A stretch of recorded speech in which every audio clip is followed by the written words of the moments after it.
Propemo Sejola Cabete na ore Abudi Munsemo Kanina Metforation so bro.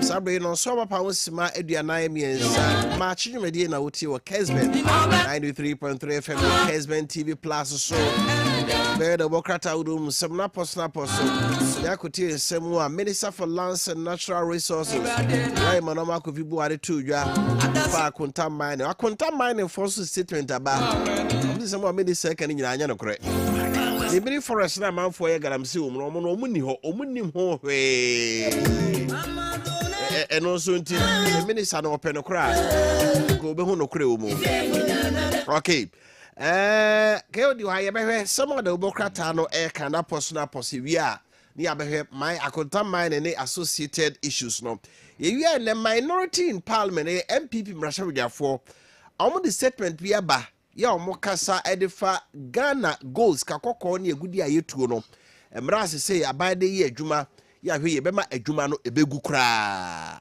yebeka gold board ho asem yebeka mining for no go first of all say aban kire say omma omutumi biu na omo ede ayedwuma da mine ho nsem etofo for ye de atus kakoko etu so no yebedi ni nyina enso ho enkomo ne ahwe nsem a omo nso ka omo fadwen kire bra 0551 599 933 0551 599-933 na ine nkomo New Patriotic Party MPP Osukokoko Amanyoko no yedika de ato onim say omo embark on the thank you tour one the flag bearer of the NPP Dr. Mahmoud Baumia odi party ni mu afra sabato no mu no obechiri Ghana mantam dun sie ni nyina so no da Ghana fo ase se wom sepe MPP ani nkunim de na enso dachi bia no enda so ho Nana Boache Henry Nana Boache Tafena na B one ye don frefo national organizer edema MPP amanyoko no wa so Nana so te enkai mo channel pay e wa Kessben so Henry mejuso number 2 so te menka de ya yeton ka pa afisia pa so ya fi nkomesan ya mo to sese na nyame e de asa ache ya ahoden ene enkwa ewo ho Enra yensa kakrata be fi maso ya ba se wo betie asifom na Frankatufo di party ni mafra sabato no mu ne party executive benifo mo nechi echiri Ghana mantam do sie ni nyina mu thank you to mo da manfo ase no kre bibi wum za menua no kre ma menchia wo watifo no wahwefo nyina o kan Bible no 1 Thessalonians 5:18 na o se ade nyina mu no yemfa seda emanyame wum se abatwa yekoyi na enye nsunsanso a nanka ye peno no nanso no abasa nkugo ene baaye nkugo baa no nchese yenko na yenkonkodase sanse eye kura si fie no eye wi kura na yetu mpomum kokokodase enti no wenso ade a yebekọ all the 16 regions in fact 17 Mavanze Yakwadi and 17 programs. First one be headquarters can be a man 17 centers. Yambi Admochana and a headquarters in Benya Baso. No officers, national officers, directors, deputy directors, national council members, and party staff, headquarters staff. So it buja na say yada obiase.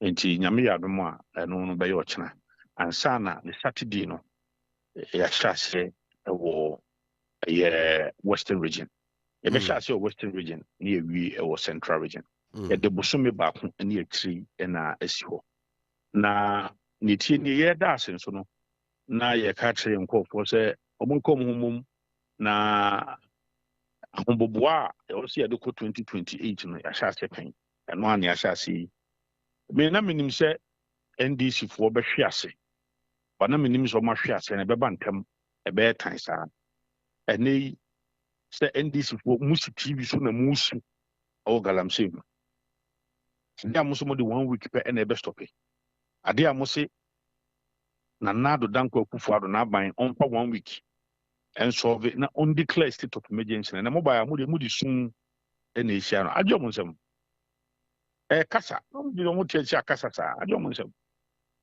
ye did 24-hour economy, ye did the baby 24 economy, the Tomate Bar Parliament, I'm not 24-hour economy, I'm what say, Amubi. And then you can almost come to Sunaisia and Mosaic Coastal next month. But by a medium quabe 50,000 a day, Ghana for Mudi. Just like that. And this is the picture. Near Koba Munya she and when what shall Mushe be answered on where no Masabus, mobile music go farmers, and come to Moka 7,000. Now 3,000 a euro, another the more Munusha. And they must have the cat about so much to Mamma the cat about so much to first years, he Mukazo, Musika, Musku fees in Kamode, Bear Muntia, number of Fandia Momo, and Amozo Debbie, and I am very funny. And someone can't be on Mangasi Busu. It's not meaning so much as in the Baba. And meaning Sebay and Tam the Bear Bassassi. Meaning so much up Omo dead, see. It's a catch a party for some, Mr. Obia. And can I come to you, a woman nearby and Obian one energy. Na Yenano, yes, I'm pitcher, your my home so. A womb, saying few 90 boom, and so no, it's a faint chamber. It's you better any better one said 2018 I won me. Never. I am paying home 90 me and yet you, madam. Let's admit, yes, yeah, Moko Darcy, dear. Then so, I'm so much a Munsi book a cratch about for. Oh, yes, you could dance it, and you will see to me catch a gun of Ozampa. Yea, any or more a Jumani edgy. Now, we're now, dear, and this for you. You become in your so buy and throw dear and try Omudia. Our mother Barber, when they once there be Umuntimia. You become in your home, as I've been since much of. Why the Timmy could be a toy Moko in him saying, National Executive ne flag bearer. You have to say, Nippy Person join, and I we are strictly by invitation. Will be a party, maybe your truck cutter officially inviting all the presidential candidate aspirants. Okay. Nano Omia Jabino, Biano Mameka. Okay. Na enyefe ninya yonko. In the regions, you be having meetings at the regional level, the regional executives, the regional campaign team, appointees are now region, MMD, former MMDCs, communicators, some volunteer groups, and Sanya constituency level. In every region, you be having two major meetings. Okay. One at the regional level, and Sanya we are constituencies, your zoning constituencies in every region. I know you be Abraham Kwako share omo enim say mo report aba ehwemu amwa ye munya kra mfa entu dwa ka bunyini se bia ka mahunu de torch ma wie ana mo koka mu nsem a ka no bebo ama mo kono makohiesia omo yi no mahunu asem no na kasuo ne nani so ye. Oh, aprobo ekwaranka ye kono ebra ye nkuguo no eba ene mu no nanso no ebra ye pa abejoko so mo hwehwe mu no ana ma ye twetsen sign because no mo so no ebo apro all the regions ni mo enti no na ya hwehwe ye ho so nya me ya domo a omodi om report no by the following week no na ye ko ye de enti we de asem na ebehia ade bi abribia na ye si edi nkunimu a ye bekoto yedi nkugu a ye bekoto na ye ne party for no akwakodi nkomo ensem ni bi wo hono ma se na make say last week and na ye de report no ma ye and the party penny posted into by the time e bekono so no recommendations ni bi wo a also etodwa mo bi at ye de betodwa ama obi at into no nyame yadma before ye bekono na ye nya saa ne mani nyina ye de beko ne party for the nkomo Mohammed etodwa be general secretary kai say o report obi anya botre the moon sem nyama na me say weekend dey wo hu bi pa especially yes pay 66 just say hon class page them say e wa pa abro papa page them say wa pa me so akin ka be social media so some amount for okay o can say oh ni a centro wa hu page 66 yi kwa na hu say ye as o udi ntro na hu be bia wa dance ye wo sa na kwa copy in fact MPP your report be any one my bitimi leaky intimi leaky da. In fact, how you see a true your report no enya de betime leak. In fact, me many feed committees are yamomo ahwehwe mu bie no ma leak pen. Mekazi Rahiman committee ebaye en likida. Menuse ro safuma fon so the committee ni bi won kra ono so intimin leak and sana Professor Michael Kwe committee in Swaba. It can never leak. Report be no leak. Name no recommendations na omodi abreye no. Nia e wo se todwa ema obia no etie no. In fact, over here out of it no. And na yet a constitutional amendment committee. Okay. Was you himself proposals ni bi abanon recommendations ni bi ho no ma. E ho be hia say ye be sachra your constitution nim. Into no one of the most popular recommendation proposals and about very, very popular part of the beto biano bieka our delegate system. Okay. So we need to expand it. And Yanumbi Ejitum. How the expansion will go about and Goma EBDHC. But certainly there will be some expansion. But how the expansion go about no. Ibidi and Hong near the Pomasibre. Now, me aduma July ebe yebeko annual delegates conference. The conference never J amendment ni na tum na afi yekini ashase e de yedwuma.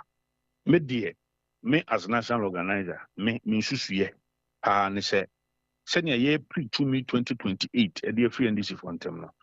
Yen ye bibia ntem. Eya na as a political party yema internal elections no edidi emu a eya na ekutiaye we had the last elections here right from 2021 I share internal elections aseno 2024 ne da so to aba 2024 yekoto election year no na ya internal contest ne da so to aba ho ne yekoye obeka ya parliamentary primaries ni bi in January it do probably wrap February enti media nkamempa ebo ne misusu ye nyina ne se enka next year by this time kwa nki wie bibia me ayeni ya me de sana nka ni beje ho next year by this time nki timi atu ya ba nyina wie to the presidential na fe ye hu se party no ewo mfie mienu ene e kire kra bi ye di ye campaign ye na make en di go ni so mo hwe ase na beba de na me nim se beba ntem sa ye aye tantantan David na yetimi ade ejuma nana yeva osia enim se mo besi for moduru asante rogia ebetem nka na obia ato aso adi na me inshallah and nana abo acheta fe na bi wona ye national organizer de ma New Patriotic Party NPP omo ensa thank you to your chin mantam dunsi organa me nyina mu no so ada manfo ase no mato aso achechensem mu eno ho enkomo ena yene nkodi fa adwen kyerebe 0551599933 0551599933 so na eni eho enso enkomo se medika aka no ebe he democrat awdunum se yekoba e ba be Minister of Lands and Natural Resources de waka efa akonta mine ho akonta mine for response mo de aba and minority caucus no almost issue statement say abay ye de be best say Ghana Mexico and it said they say mining industry no abay no edin saka mrebia or de eba gold bond ne ho say na mekoba menya brother sitting na minority dia tudwa no makenkan ni nyina so emu nsem enso ede achew ene anopay na mamika say Pope Francis said that tudwa say sabre nyame ato nsa afre no nemu no eda adakam sisi a St. Peter's Basilica ya che say omanche ho kra o Ghana se titrebi wa na e dia akosha fridge bu na hwan na SMP ene we de asekufa shopa keodi Over. You, as usual, yes, say with the daily graphic, and a horn, yes, say, I said the Edicam, send the papers, name and the Belgian Trehe. A contact mining license revoked, and no at the Hanti, Oshe, the Minister of Lands and Natural Resources, Honorable Emmanuel Ama Kofi Appiah Infoni at the said the Ofakase will soon, you know.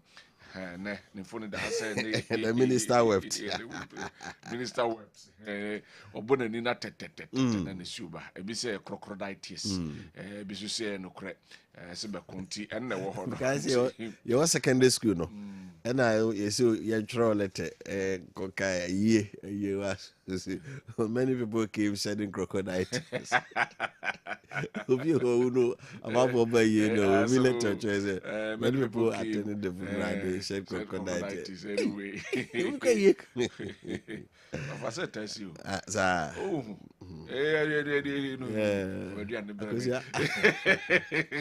No baka. No the atrocious. Anyway, the the medicine also no.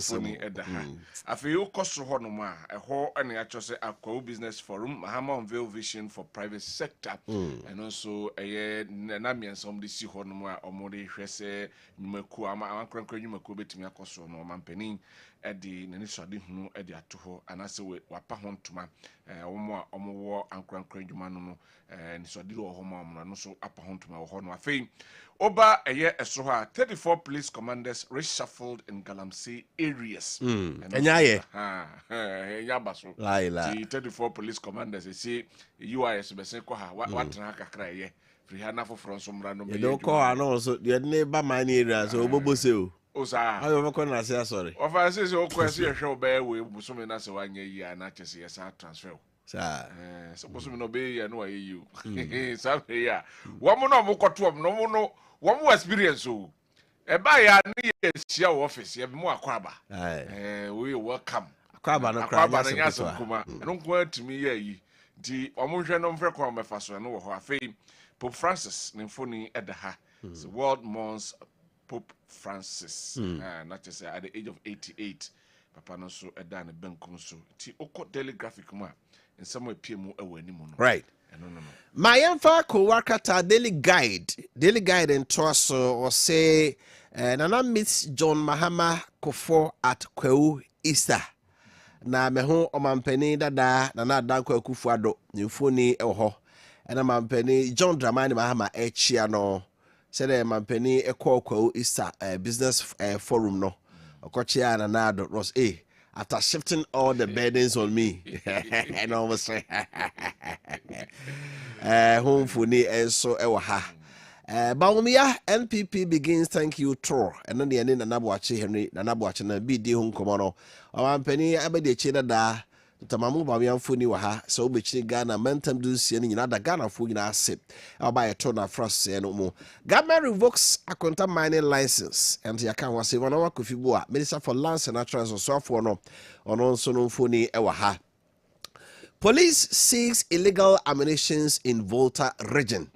Funi Waha, Nipabia Kretu, Abuba, ya dear, Chese Omade Bagana, if you framantem Niura Ghana ha. Na mo be kun twe anase mpro mo konkon mo so mo so mo amwa kratuo ne aboba ne ade free voter eba no wo de fa voter ba mo de be den why na mo de ko no nipa da seni ase nipa wo akofatu aba ed ba be kumunua ye se san tokwa ekoso yaye o bia ya twura mamu ha se ye fa mekum Ghana right. Pope Francis Nymphony Waha. Pope Francis dies at 88. Tributes pour in. Unya daily guide that woman say Pope was set the channel. I said na suffer tadie no. And so wait a minute somewhere. Daily guide ko work at or the aba and I pay. Me I call a chronicle na yemfa entwaswa na chronicle nimu the actions akunta mining has become a criminal syndicate amabwa. Eno de atuja se akontama ene se de wabeye de bonyefo mu ade bonyefo a wobwa obwa ma mafo so di bone eno ewo hanum nti Emmanuel Amakofibu a honorable Nymphony enso eda hanum se okọ ase honum a you orders detention of 3 cops over alleged $70,000 thefts as a police form yensa ena omonso eka ho anei wase yemfom ko detention no ewo ayakrata no enim afekoso honoma Frema Foundation celebrate Easter with assurance of hope for the needy and also ewo krata no enim Mayemfa ko wakrata ya ede Ghanaian Times enso ento so Ghanaian Times so the assemkria na by Manoma Kofi so for here asase anymore ejapade so say government revokes Akonta mining lease for trespassing Tano Nimri Forest Reserve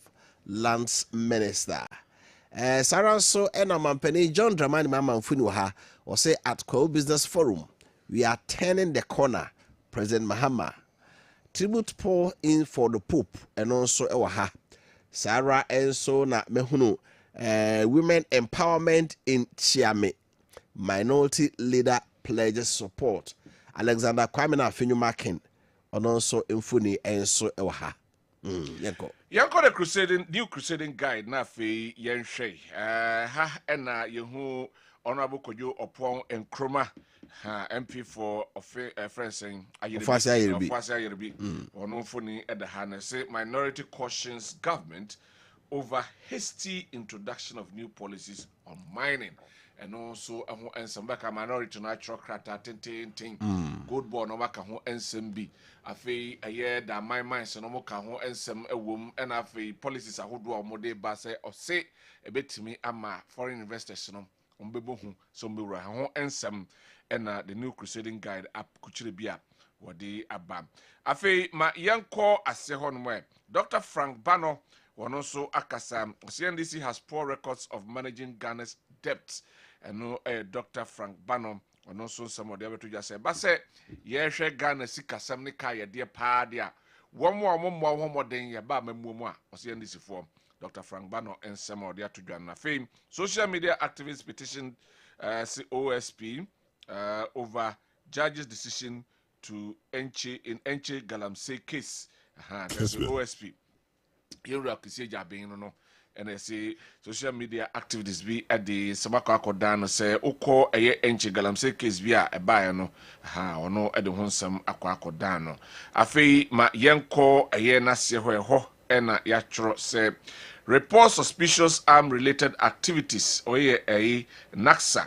And normally ama aye public and say muhusa manfo ekutekuta tuetu ne honsan sama na so mudi trust mu kutetua monfa sam monfa honsam no emedan womo a omo di hu djuma no eno honsam e wa and the Appiah could be backs ACCP's anti-smuggling campaign and also our way a former MP for a year Santiachim North also infuni our Frema Foundation also okay so our hanu say the metro lens kuwakata no entwaso na offer metro lens kuwakata no or say Accra hosts historic ECOWAS at 50 lunch. Just say ebibrem atoya man komoku ECOWAS mpanifo amba ya mumfie edunum omuti ku no fie edunum afida hyewo kase e baso wo enkran Ghana man e de sie na so no ra mehunu se mpanifo no amampanifo bi asase ya omoba oman mu na eno se na metolens de baye Baumia NPP begins nationwide thank you throw yaka ho asem da no Kruakata toso mi sak P3 and abehu sasimi another prayer shakes Nsawam market with grand visits. Rashabu Jenu man for Nsawam dojiri.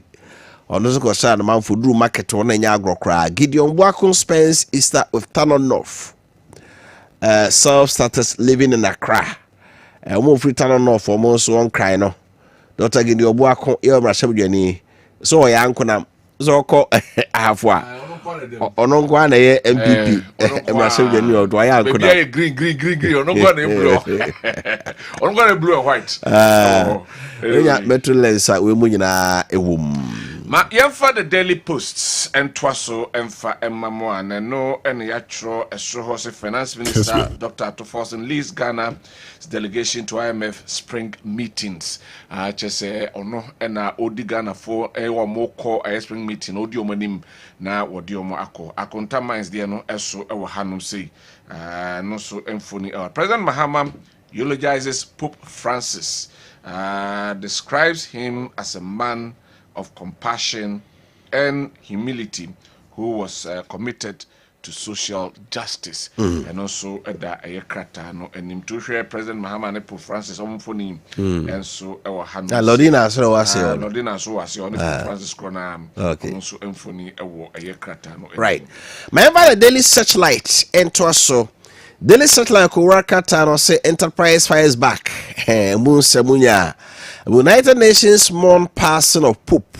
Amansa Kubata United Nations so Pope Francis ko esiedo no omo kai no. University education when student kills himself for love. We are semisa. Abemu ano de ne sika akɔhwɛ ne yonko school ni ba akodonkwe e de na simu. So akoko no ho no ehon sebo. New HIV infections spreading like wildfire in Brekum municipality. Ghana Health Service. Ye. Ghana Health Service for che say Brekum. E say o si Brekum a. Si ade na HIV. Aye say petrol ehwiegu oni apagya atom. Yire say de na Brekum emeburu no. Ade. What is happening there? Over. I want to. Brekum onko o. O say we a report but I think say honko is spreading. It's spreading but our report which they say Brekum they are too prevalent. Some time ago Ashanti region came into the picture. Okay. As I say lens and I say we focus na shift to Brekum. Inti Ghana for na ye ene sebi okwa fa so ya boy bra no ye hwe hu yi nti we HIV hu sensem eno no ya kweni right me fa ba ko mienu bi nto aso na afi yenko the new trusts na the new trust ena ye de trust trap banner headline no say fast track nomination of MMDCs for the remaining district Nalak vice chairman appeals to President Mahama say they can check give me presiding member or say check but now they say keka ba o go kuma se kra de ba ko pe no bai atena ye nti bio ejuma ho kinzuba they say 2 weeks aba 2 weeks more ni I will confirm no 2 weeks more ni still la Sandra je bi ba bi aza ma bio nti Nalak vice chair say omampeni onye ne tentem ejuma ho na omo emra emebo adwuma. Confusion rocks Council of State over rejection of Alhaji Snaris ambassadorial sana da honum nti eno so emfonim enso anase eno so nsem ewo eye paper no enso enim 2024 elections Baumia MPP leadership to embark on nationwide thank you tour yedi kan edi ho enkomo enso Ashanti First no so paper no a capture bia onye bia na chese wakenkan. Kumasi Mayor declares his determination to serve Asante Hene well. Ajekin Zuba so na odaha no mokase. Obeye adwuma aboa ma Asante Hene ama ne nwumedie etimi akoso so emfuni ewo ha. Mayemfa the hawk ko wakata no nwie. The hawk ko wakata no say coming up elephant dirty secrets explosive claims in the Okoye file. Prof Okoye report. So they kai Basis says them say Basis say obia won there. Obia no ko 66. You also 87 so pie pa. Yeah, say ya kan nyina obia mu wan hu bibia 86 anyway. From our focus 89 cities to empty coffers. MPP can pay staff just 4 months after exit. Government owes 693 million to UK schools. Hey, scholarship secretariat too. As all Modeka. As of a Jemfunina. Kokwasa what that scholarship secretariat no. I say a school fund be required into Omoka. I can wipe out Christianity in just 10 days. Hey. Why no? So for clerical. So for we no pao. Unem no. So for ben. David Mundi. That's the deal. I know. Also bet my paper Christmas within 10 days. Of a bon and deal. Bo.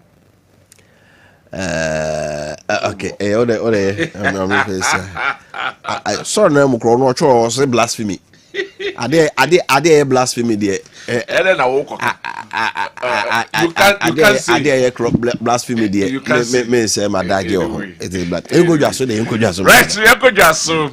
Na ye sha sisi a na nei yemfa entu anim se ene wo niema betimi akoso na wetimi abodwuma na wo dem wa ye fe.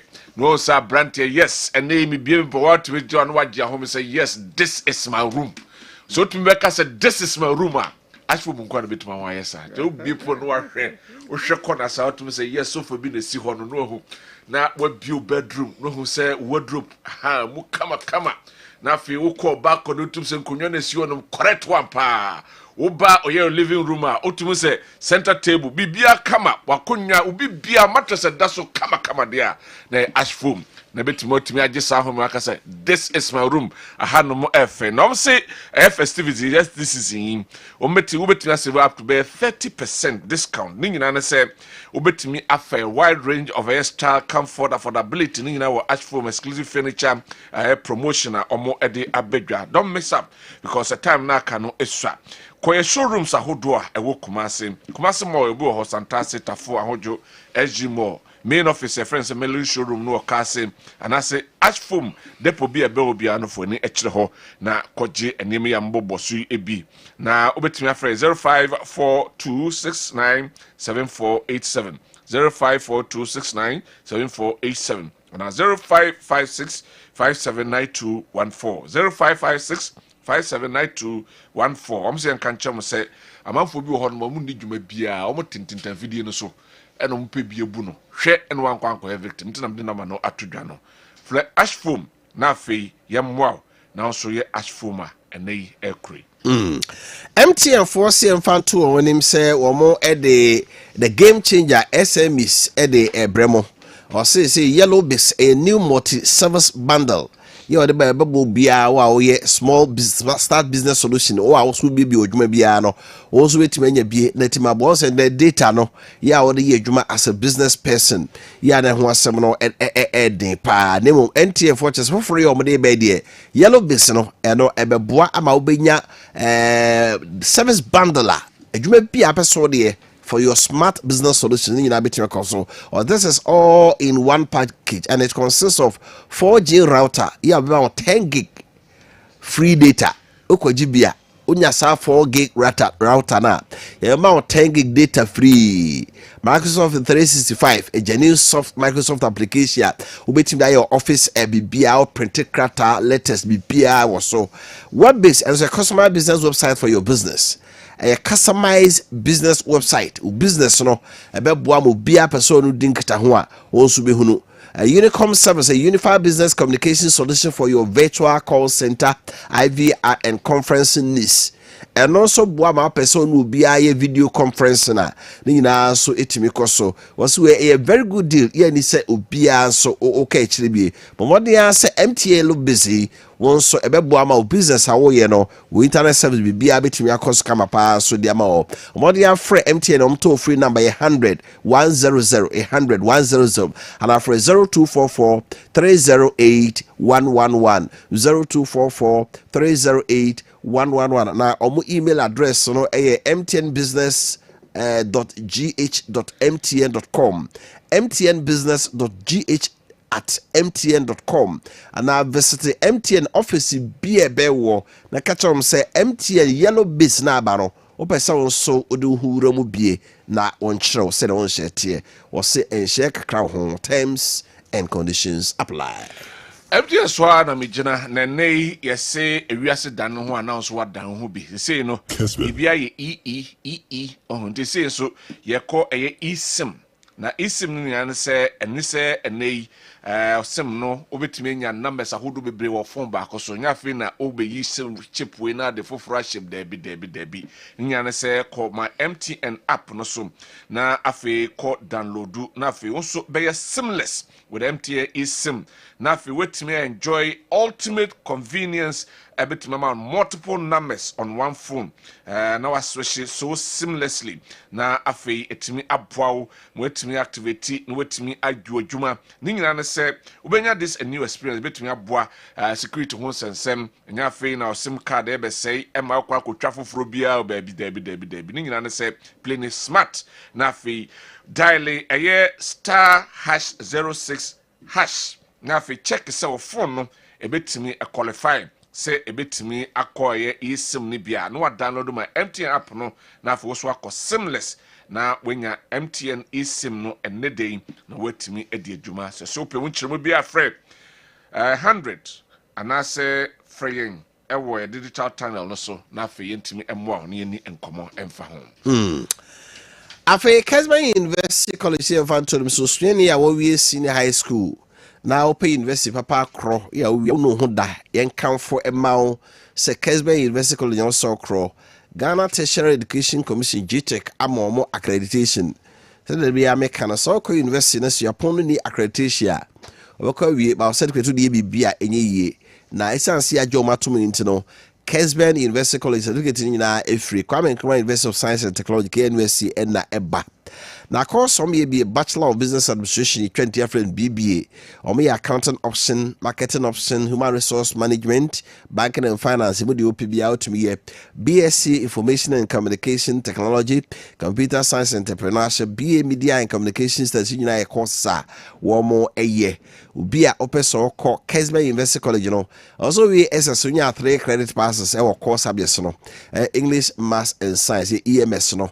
Na elective subjects me and sound so maybe a person who sunya de no o de akonisa wa grade 36 grades no free A ekoka D na omoje we are mature student when you fear do num ekra Kessben University College bra na o me fa no ato alusia so o perform no bi ato multi credit savings salons nkrabata bia wa Ghana bia be wura bia no obenya bia fe Kumasi City campus of Kessben University College wadum ebe Aseda House here bi ho afi uba Kessben Media Kumasi Aseda House na afi enkra Kessben Twin Towers no mu a ebi ho Kessben University College your main office no ewo and our main campus no Contas Lake Road and no kasa 0501 637383 0501 637383 0264 170475 so yebedu kwan enne na wakonti ho hyehyɛ ene ho ensem nyina de fa beda Kessben Travel and Tour na fe hye nyina emfama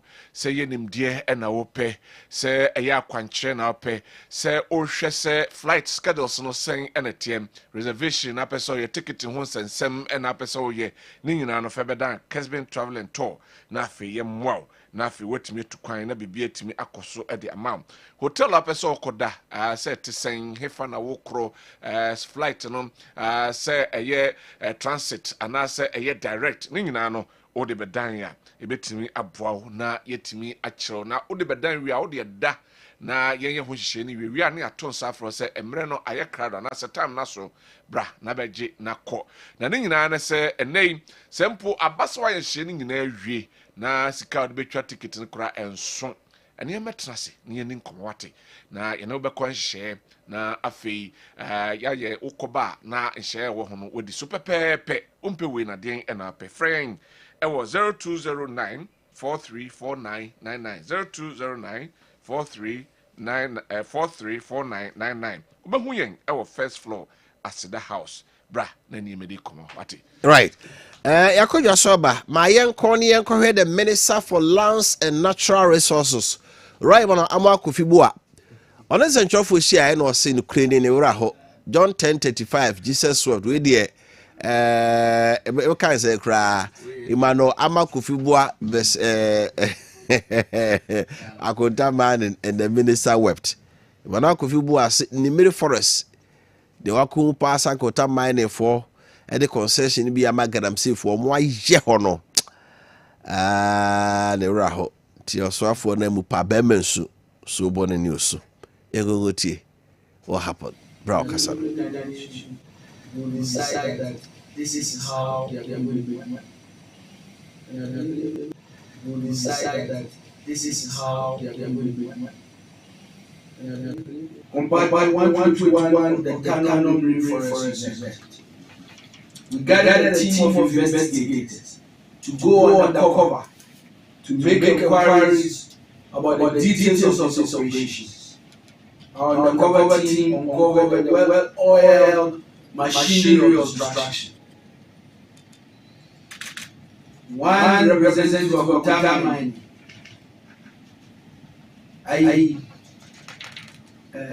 is the liaison of these deals. He serves as the gatekeeper, negotiating fees and granting illegal access. The concessions are indicate that the modus operandi of Wofa Mining is to use force to enter and destroy even the farmlands and produce of poor farmers in the area. Armed with this intelligence, on the eve of Good Friday, 17th of April, an intelligence-led operation by the Ghana Police Force and the Forestry Commission led the raid of 6 illegal mining sites linked to Wofa Mine.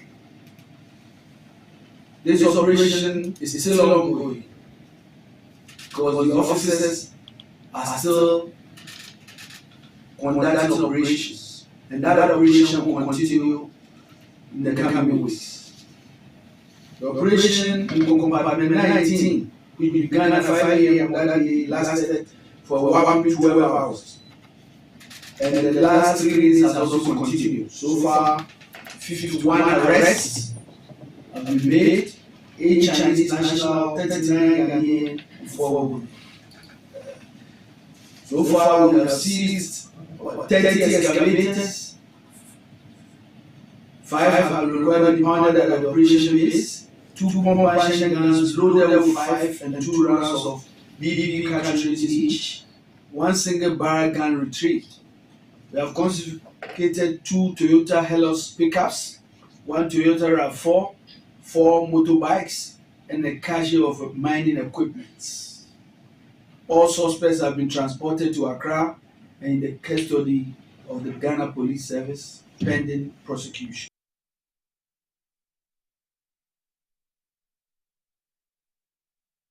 Na baby I know so. We are minister so you know. No say. Subleased to individuals like one Mr. Henry and another miners operate under a contest protection, devastating the river tunnel and surrounding forests with impunity. They have encroached compartments 49, compartment 121 of the Tanom Nimri Forest Reserve. We gathered a team of investigators to go undercover to make inquiries about the details of these operations. Our undercover team uncovered the well-oiled machinery of destruction. One representative of Wofa Mining,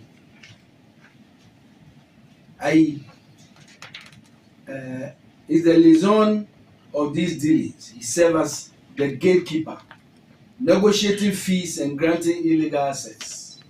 The concessions are then subleased to individuals like one Mr. Henry and another individual identified as Shak, who are to oversee the devastation of the Abois Forest Reserve in the Tano River. As part of the agreement between Wofa Mining and the illegal miners, a business forum here course so His Excellency John Dramani Mahama Okuduru Hono or say we a partisan, it's non-partisan. We say NDC na MPP ana business forum we are dear Boise Ghana businessmen or majuma betimi ohunu opportunities o betimi ewura mu na etimi abamfa so ede ama omen do de nya manyosem efemfrim ne ehwe de Ghana enyina betima kabo mu na yaye yenti de no so mampeni John Dramani. The world is changing and new opportunities are being thrown up, and we as a country must take advantage of those opportunities. From the era of the Cold War, we had the era of globalization. In all these stages, Africa continued to lose out. But I think that the opportunity is beginning to come for Africa because world geopolitics is changing. We all can take note of the trade wars that are taking place between the economically mighty countries. It is creating global shifts in terms of production. And this is the opportunity that Africa must take.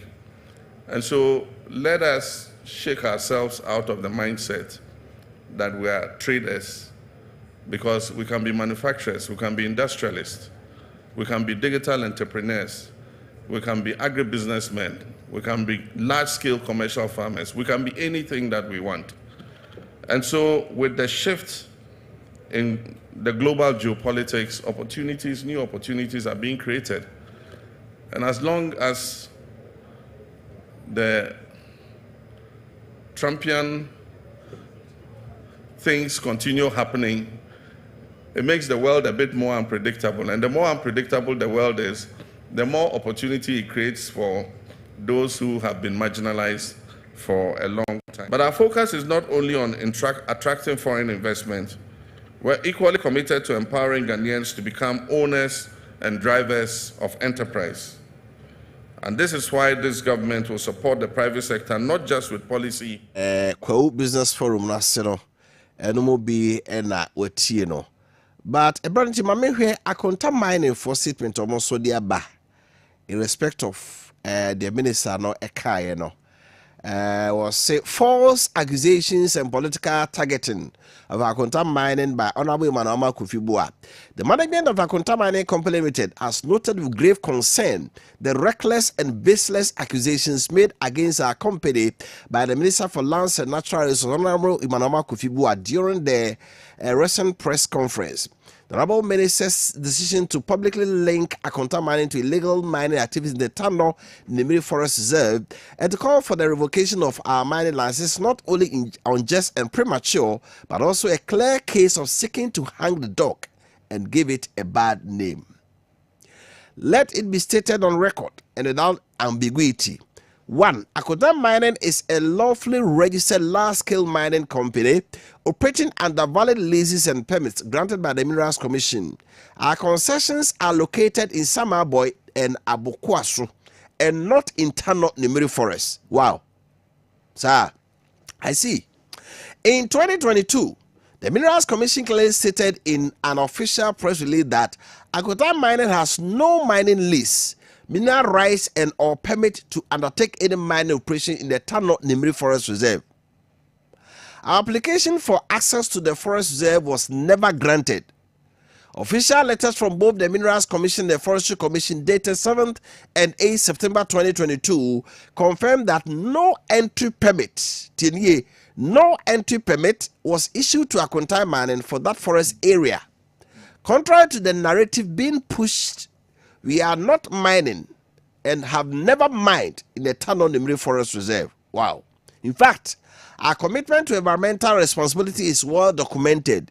In a letter dated 29th April 2021, addressed to the chairman of the Western Regional Security Council, Akonta Mining formally expressed our gratitude for the removal of illegal miners from our concession and outlined our intent to embark on a 6-month backfilling and reclamation exercise to close the dangerous space left behind by illegal miners even before commencing full-scale operations.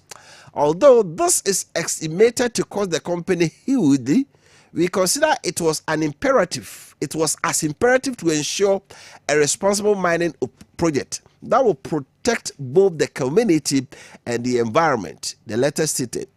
As part of that commitment, over 18,000 coconut trees have already been planted, with 32,000 more expected to be planted as part of the comprehensive reclamation effort. Allegations that we took 350,000 from illegal miners to allow access to our concession are entirely false, defamatory, and mischievous. We challenge anyone making this claim to provide evidence. The suggestion that one Mr. Isi is a liaison between Akonta Mining and legal mining syndicates is also completely false. We vehemently deny any knowledge or association with this individual. It does not represent, work for, or act on behalf of Akonta Mining in any capacity. We are not responsible for the activities in the Tano Nimiri Forest Reserve. That responsibility lies solely with the Forestry Commission and the Ministry for Lands and Natural Resources. It is deeply concerning that state institutions are shifting blame onto a private company that has never been granted access to the said forest area. The decision by the minister to publicly accuse us and call for the revocation of our license without any investigation or hearing is not just unfair, it is a clear breach of natural justice and politically motivated act. We wish to assure the Ghanaian public that Akotam Mining has nothing to hide. Remain committed to transparency, legal compliance, and environmental responsibility. All our documents, permits, and official correspondences are available for public scrutiny. Even a simple Google Earth review will reveal the geographical disconnect between our concession and the Tano Nimri Forest Reserve, making the claims against us not only scandalous but also factually indefensible. Akotam Mining will cooperate with any legitimate investigation and take all necessary legal steps to defend its reputation. We ask for fairness, we demand justice, and we stand by the truth. Signed, Management, Akotam Mining Limited. Okay. Asabo Akotam Mining for Air Kenya, they say. Enra, Oswa for here, assassin, where Japade so Ibano Kofibua. On this and Chofu share, or say Akotam Mining for, and a Makota Nimri Forest Room Mutucha. And then my one for Joe 3.5 billion near Chasas Yanta Mount. Na so much since soon in Sas and Yagro. Akotam Mining say a omoye large scale mining company, omoye small scale po. Na campus omoye galamse. Na concession asase ade ma Akotam Mining no. E was sama boy e na abokwa so. Omuni concession bia wota no Nimri Forest Reserve no. Tinie pa Akotam Mining say omoye no sama boy ene abokwase. Abokwase na Tano Nimri Forest no omuni concession bia ho 2022 Minerals Commission no aba be kan say Akotam Mining any lease omuni permit bia so omkoye djuma wo Tano Nimri Forest mu o se application omre koye senke e mo kwan no omko Tano Nimri Forest no no amfa ama wo. That was in 2022. It was not granted to them. Nemo asemo e ba ye eye omo nwa pa. So for no dey asem no beto Akotam Mining for so omo na teta no Nimri Forest so bra omo kra no omo ne concession no makoye djuma ho. Omo je 29 April 2021 Wasi Regional House of Chiefs mpenifo eda omo asipa se baby na enye omo kra na ye djuma galamsey fo ase no Akotam Mining for koto okube ekoduai omo di kan fele anwe ni baby a etu galamsey ase ni nyina ekoto okube dua mako mpimdu wotwe akodua ho yo ma so tom pimedua samienu 32000 eno zo mbedua eye den no omo no kotutwa asase e de ama manfo Nimri for Brian de ho no concession so na asaba se Wofa Kofi Appiah se wura be fa na isi ona Akotam Mining for de ama no se hu obi a ope concession giskadabra ne ma no bi no o se wura gromuni no gromuni concession Tano Nimri for de no makutwa ma obi eti e won se minister ti asemi wa mebusa wo ma no asem a breach of natural justice. You say odi oteram pattern. Let's turn to the other side. Uti bunkum dia no ati ni fa de penese su shefa yimwa. Akotam Mining say nwanwa se bi omni concession kra ho no. Se mpo omko Google map so. Se Google map nkyere ba bi Akotam Mining for ye adwuma ka Google map be mo se Tano Nimri Forest no. Wo mo nim ho. Di penifo from mo beba. Omudi bibi omudi sie omo krata nyina akama on the ba na ba chirim was a minister misled ala Akotam Mining for the omo kan tisa kede Wofa quite pathetic. I think say whatever the situation is, me as a Ghanaian the me here ne say ye my Ghana yen sase any yensu any beti, but I want to look at it from this angle. Say for about 3 months or so, the land minister, ye no se omra mehwe and sasene. Debia yeka galamsey. Now what the a year basa Akotam Mining one of the companies womo else yensu any ensase. I don't want to believe say political witch hunting, politically motivated or whatever it is. Now there are two sides of the coin to the situation now.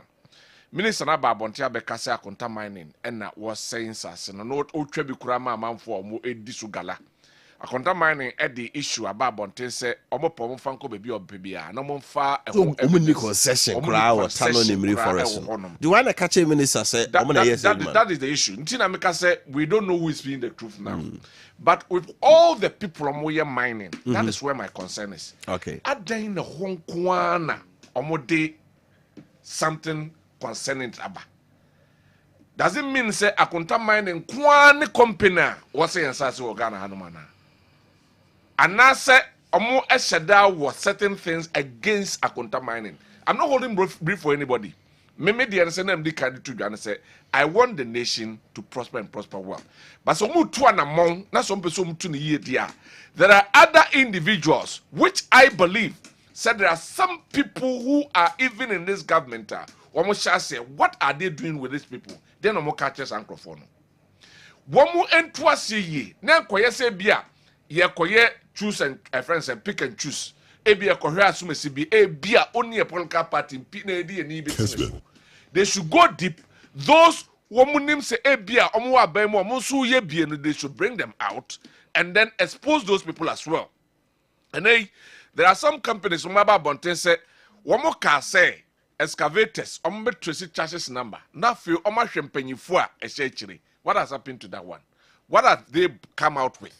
Woman for Sancrophone, not those are a name say almost share a year mine in the chair, almost say illegal mine in the chair, almost say assassin. They should expose them one after the other. Say before Ube expose you you have to check, cross check, and double check. That's almost to know say nipa way if you want my pa company way on the end of the year. Say. But to come and say something the beer. Nimiri forest no see a home by. Yes. But why na ye adwuma no? Me that's where my problem is. If it is not Akonta mining. Now about because Akonta mining there, then you got it wrong. They say you nimsa the more can no kure sa Akonta mining there na no kure we don't know. Also minister director say Minerals Commission revoke our license. Yeah. It will become Mineral Commission. No ko say bia Tano Nimiri forest. Akonta mining. Do you know na ya Akonta mining how can you revoke Akonta mining's license? Big time goof. So kona say even the energy minister the na buy no. Also the Kabeka say containers 1,300 and something ayira. Grata be chi no you say no buy ye kra no yakwa akoyi bi afio. So the ministers are careful. They briefing beer. They rush into bringing things exactly out. Instead of so you check, yes, you cross check, and you double check. That's right. Because he might not tell you the truth. The idea checks now you say indeed Obi say Nimiri forest.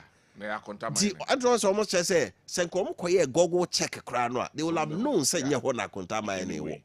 So if we are waiting for the Minerals Commission, say, say a company A and a tin forest or I could mine a honor more moboa and I know crack. I could mine Munim Tano Nimri forest no way. Whatever, they should bring them out. Yes, I don't want to believe that, but it's similar. I say, you need to be so. And you say, seemingly. Say the year can if anything to go by. The Akonta mine can anything to go by. Say one more at there, one more say they can take it to anywhere and bring any evidence against them. Say one more na and yes idea. And never now more kind and come fast on because on Bekuga. I'm saying no. To me, it is failing. A failing. It is say Obejina said so, ebe soon, so obey dang. If the actual culprit of those who are destroying our forest and those who are destroying our water bodies, no, they are not fished out and dealt with accordingly. Ye be ya be kenken kwa na sa be si be bi esi na we be be pejan say ya Akonta mining there. Ye be pejan say be huru sa be sa adwo na fa the Ghana for bia sa akwa akotan be bia da. But those who are involved in the illegal mining, no, may assure say Akonta mining kura ye bia enyo no kwa. There are other people who are also involved. Those people must also be brought out and then be dealt with accordingly. That is where I'm imaging. Enti me emfa ye ni enkosi eye nipa ba akoso. Ye mfa ni enkosi e bia company ba akoso. Eba sa na se omo maka ni nyina no ya afom ho adi. We should bring out all those who are involved in the illegal mining. Say you went my exposition one after the other. Wofa. But the over expose no biano. Do due diligence. Because say a large scale mining it is Anglo Ashanti no near year Newmont near year it is a big time company. Matisse Omega team. I just say they will take the minister on. Yes, suppose you more yes illegal mine on the middle forest. But take your time and know exactly which company is there doing the work. It's all my back challenges. Omni concession crowd. Yes, that's the issue.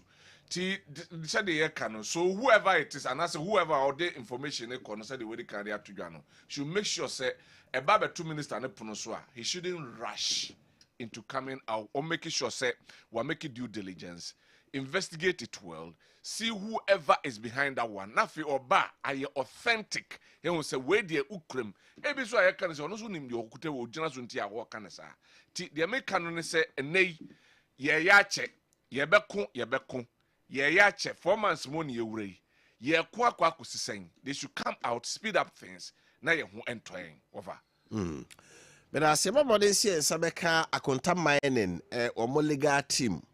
Na opposite man omode atudwa no yetie omo ano asem na if no so a what's your take on friends say co-business forum no na yenko well offer the mechanic say the day be a mechanic kasa yem from ye be kan kama ye de beto paper so u kan out to say yes obi a oye friends technical person be ka say yes ya kan yema but implementing it no that's where the problem. Ohren sama akwa pim ho vision na mampani dia tudwa bebi a omo align omo nema dia fa som beboa ema eye business etime tumpo na over that is in the right direction.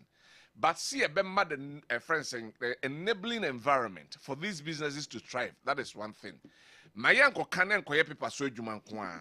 Se me sure say nyema ya omako kano ewo eye forum ni ase no. Samu implement here in no time Ghana will rise up again and pick up into my pie. What say your funny? I'm meeting some more cancel at the far a year from place home. Say modern ashe agriculture honey manema say bit me aboa net me a development ma Greek net me a cost room. Or more airline say a financial institution no and more my businesses ent me and thrive. Ya be can see ya kama. But ban busa interest rates no nkro ba no say ne ho nsem be kwa akoye.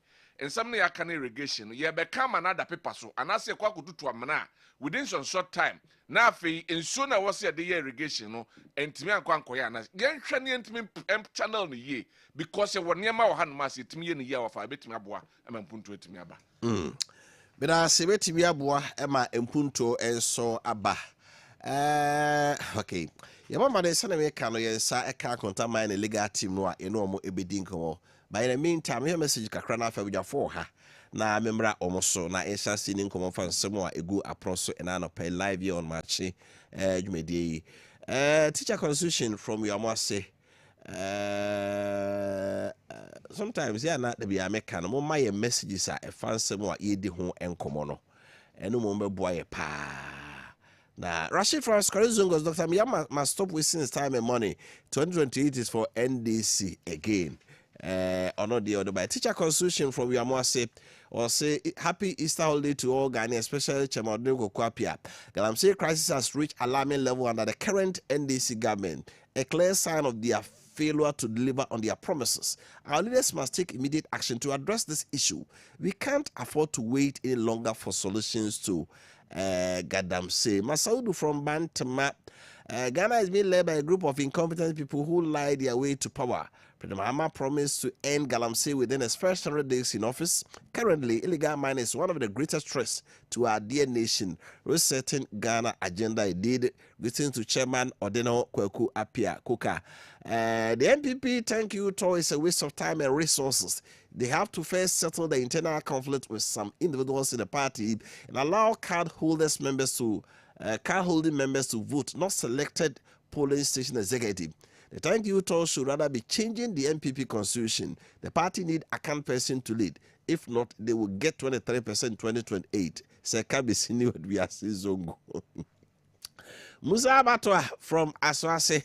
I say, I felt like weeping when I saw the sector minister Wofa Kofi Appiah move to tears after witnessing first-hand the devastation illegal miners has caused to our forest reserves and water bodies, especially the destruction of a Akonta mining company. It's heartbreaking. This same company was once flagged by the former Minister of Environment, who even called for their prosecution. I'm passionately appealing to President Mahama not to be reluctant in arresting and prosecuting all those responsible. OPK Patoto voices from Goso. Wofa Kofi Appiah should stop the crying and ask Mahama and the NDC to declare a state of emergency on the Galamsey, because NDC gurus and other foreigners are doing it with impunity, destroying our lands and water bodies. And I'm surprised Professor Jampo, Honorable Ablakwa, Sam George, CSOs, Cali Bishop Conference, Chief Imams, Pastors, Labor Unions are all quiet, and it's hypocrisy. Abbas Amogobo from a friend. So the revocation of Akonta mine license is long overdue. The president should declare state of emergency to crack down on Galamsey crooks, the people who are hell-bent on destroying our environment with impunity. Like, okay, you can't be mentioning people's name like that, Masa. Be very careful. Please, good morning.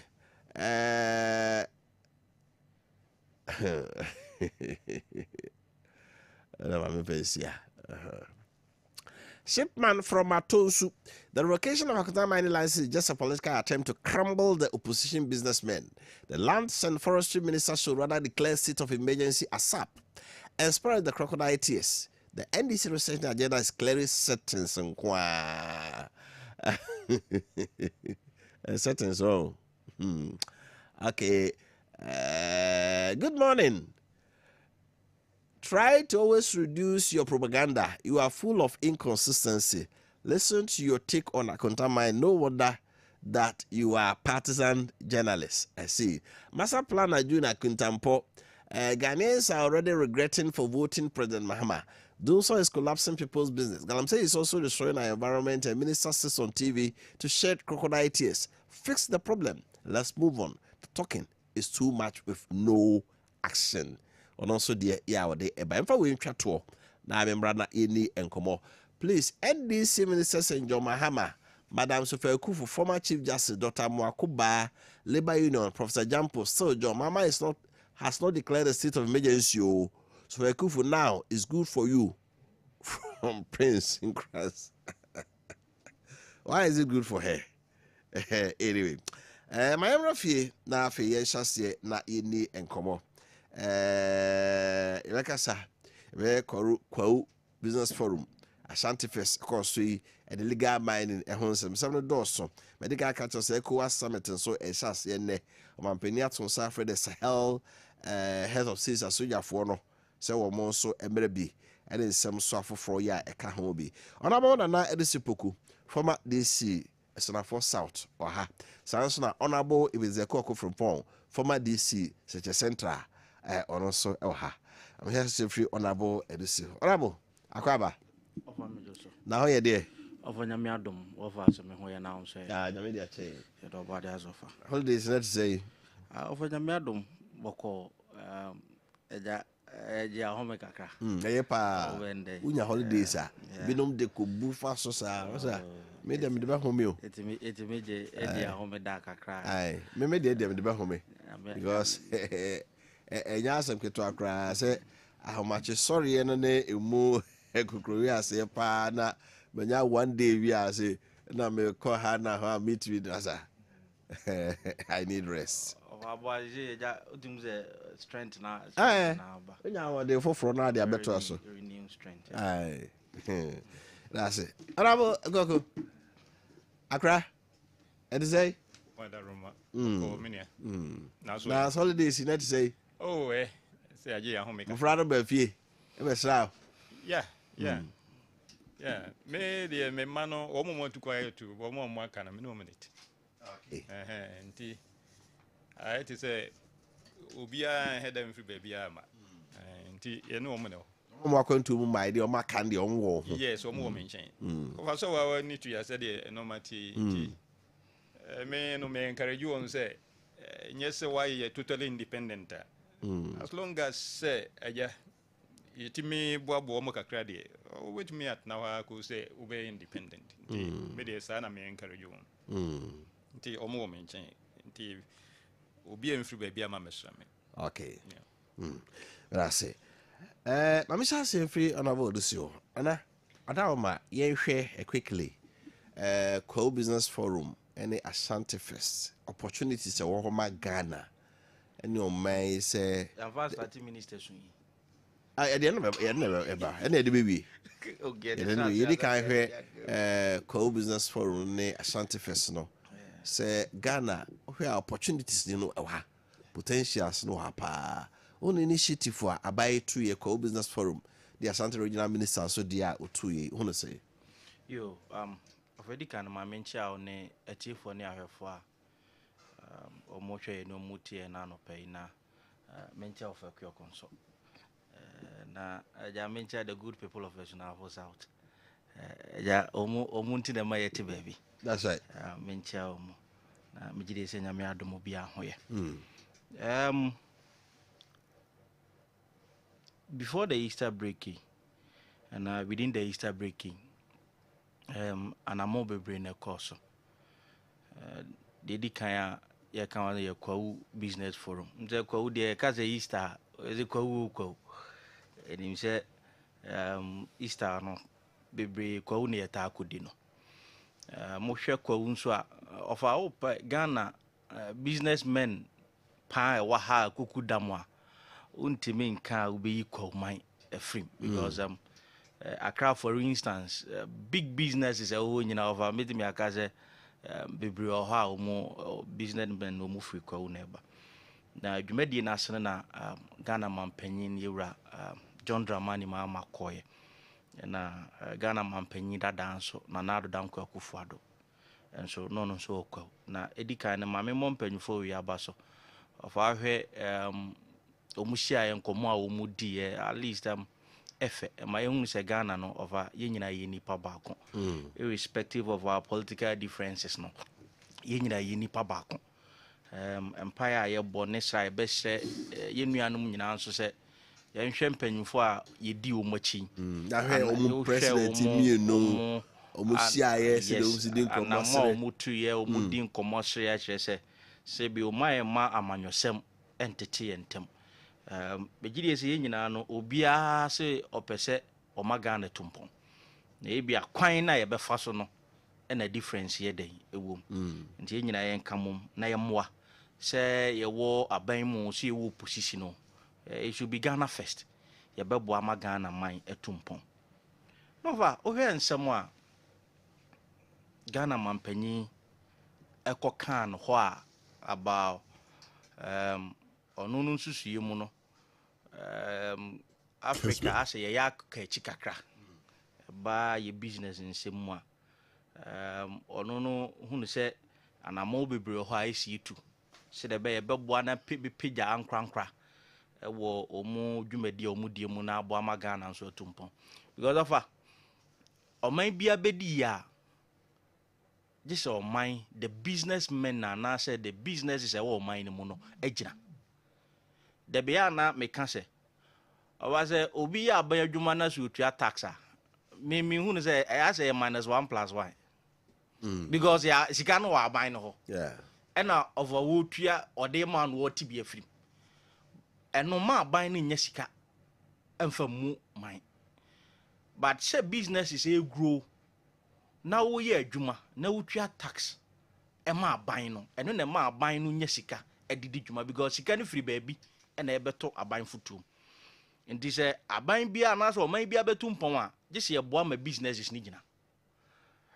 oba hwe amampanyumfo aba bebre no nsema omampanyi kan ye oba yati bebre most of ya na ye lip service ye ba ye begina oni aka asem na businessmen na bo mu nsem papa ofa bedru akiri no na akoyekuhwe hwebuada o hwe aban bia no nhihye ya of our budget o de be ba parliament ye nyintum of our policies are de be ba bonten no eno na be kire sebio anamo apeso tudubua sebia nkrankra dwumadie It was a obeka, and it's our bayano, difference. Sebio Ghana Mampenny, Ira John Dramani Mahama, and yet a fin one would Mampenny, for the Mampenny. Of our Pebra Ghana businesses since this Fourth Republic, a good year pound call for moi, from 2013 to 2016. A dear no businesses. Doomso. Satam ya papa trauma businesses baby. A call from. Avana Zezia Menoka say, Doomso na go. Ava mi bisa a call. Untiming of untiming caseko. And this say ye nim say a dear a business is power back any doomso. Na emkra emprempra ye woman of a doomso that so koso na a business are. No for ko jina ka say oh ye be bo am business na koso a. The esa wo ye ne so be fix na business for ho atom. Enya se ye beka. Over the entire Bama Ghana ni bi etie Ghana mampania na adwemu be ya ne nane se sebio eniema bebra o de na no boss so obeye de abo businessmen was in opposition campaigning of ya bon to 2024 Ghana ni bia beja tum se one year na major campaign promise of NDC 24-hour economy yes ya babua 24-hour economy ama awie wa no po anadwo ahomachi o business is agina so ekwen be fa so abo ne se businessmen o mo mba issue electricity ni ade aban ne be fa ka ne bi ava ko say this budget by 2025 budget of abai 24-hour economy wo ba bia no policy but yaka se no ne ye ba bo ama business is agina baro ko hwe budget a ye di bebu o man na hwinim ye ko bisa ya yeso o ye wura gusita no presidential staffer in charge of 24-hour economy or the policy document beba parliament away we are in April of a year come May and the American say ye Ghana mampanyi ekojina businessmen anim shabo near na mose ne betuo ne baba of we are in this country businesses are there mu grow omutimi gina ye and say bi of betimi anya bosia ankrankro ja ope bosia de ahye na dwuma mu a obenya bi o banks no for de dwuma aban ba ye offer domestic market domestic bond or bosia banks aban ne a businessman na ekwo ubako bank kwaje bosia se aban abeje within 4 months aban bobosia more than 72 billion Ghana cedis from the domestic market e dey are na pese oye who cripple the businessmen enti anamo bi o ha ubetu a enye se papa nke bi amampanyi gina hoka onim enu ntini ato abama o onhihye ne wonam ontu a obetuo no eno na be kire se wo pese oboa na Ghana business se gina ofia nyina ye wa ha de enti ada bia ne mabuo kosoro fa ye ka nyina ye de ade one import eniema ye fa free amanone ba no of our port ha chike gusu nko ano ye ade ma the businessman no be kra ne ma na bofo bia nso no odi dwaboka ode beba no sabi o kana wa bo no ese ode to so ye wa ha ne beto aba Ghana mampanyi ye wura mahama nam Asia businessman obakumase wa Asia businessman na okumase a ko magazine so am magazine wan kwahia afitafo mo so obo mo din hihie begu akwam na port duties no import duties no mate so se de be ya niam no be bobofo na businessman omu ko mo ahia mo obamba cho mi bisa wo 2025 budget na buy no import port ho asem ye kan import duty ateso edi dia mo na de bo businessman hey okay of a mayan fan fro. Yen name say exchange rate. eka ho bi aba na obekra ne ma de 13 1 cedi to dollar 13 cedis ofa beba no eniama beba a wo nton no wo besa asese sika ne bi akono na 15 cedis edu tembi ase ye be pege dollar no cedi to dollar no within a certain rate said be ya se eniama ba bia within months bi no wo betimi use the same dollar rate of a year to about from December 7th January 7th now $1 to 1 cedi and me no ka say $1 equal 16.5 cedis. So within 3 months, about 2 cedis now back 3 cedis now back dollar rate. What are you doing for businessmen? Okay, that's it. And for mesre, ya waha, ye nyina ye nim. Sanyama ye krabai. Si etimi ya dia amount nyama koso si pese ye nyama ya. Ye nyama na ye no waha no. Esi etu anamon se de be ya ne bo beba fom. Of ade na beboa industries wa taxes o mutua. Ye nyi bi mfiri so. Of our Greek, mami ka se mo of mami komra. Of our Greek. A whole budget Ghana an agrarian economy. Your budget sika ya de kwa Greek enye more than 1%. Are we serious? Okay. But that's it. Are we serious? No ya se bisa. Honorable. Yo, my first akwanya yesu na Maakye Kessben atiefo ne ahwefo nyina. Ene enkanka wana wo tie me free Nsuta kwa Mabi poso constituency ene Seche Central district. Nananom menuanom abusuafo nyina no wo hia me omo se ekokun e misi ye ekokun e misi ye munu ekokun me ha me che wo bia. That's right. Go so bodjuma ene abra ya ye guzo ye bodjuma ene abranti em se my first time I am here no hani na kwa business forum no de eye anye bi kura mpo no ebie kwai ma wona ya we businesses enye anka ebenya kura anya nka nsese ye kwawuo nko a na emom se yenim se kwawuo ena omo ye business akase nkanka e won kran na ya na omo kasem bi ese se wo pesika na wo ye kwawuni a untwa pra emwachi na chese omo de nkran ena omo energy na eno kura em sa Kumasi fo ekura bebre. I say mo nyina amoko. Na want to do for catch them. Also mo kan try am de do. Ya the juma no say ya. Ghana sika, unim say Ghana sika about 80% won kan. Unyame tinkrai. Sa no da me ka no. Ghana had nyame tinkrai. Unim say Ghana ye sika about 80% en grande o. Nye 80 kra. Enti no obi a pesika. Ghana no authority report na. Data critic about 88%. Very generation. What was it? Me say 80. No, they also say 80. 88%.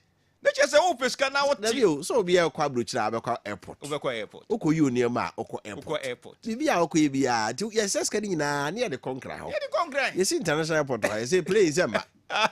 Lamport, you knew you had no. So we generate all the money in Accra. You can in a brabon here. You can be a no Concra. Enti enuanu kwafo emse bra ya recognize the omo business segment send omo see business no many ade because business offer enya sem keto o na me de me ade ya fence business de ade ya manage ho e omo say me hia say people teacher cha de mfie me bre ansa na me be DC the longest serving DCU DDC no ko mfie be say edumiensa na ofa wo introduction na masa enala president o eno de bia because I know so said the abranti to be secretariat kura nye secretariat ya na producer ifrim de be ka ho eno so ayi budget ya na lag no kura so no command no nye sika ketua enye bi ni teacher fo kura de bi kan say na dabi na lag ayi budget ya control no enya sem ketua nti ya afaka ho me bre so skra so ansa na menya sa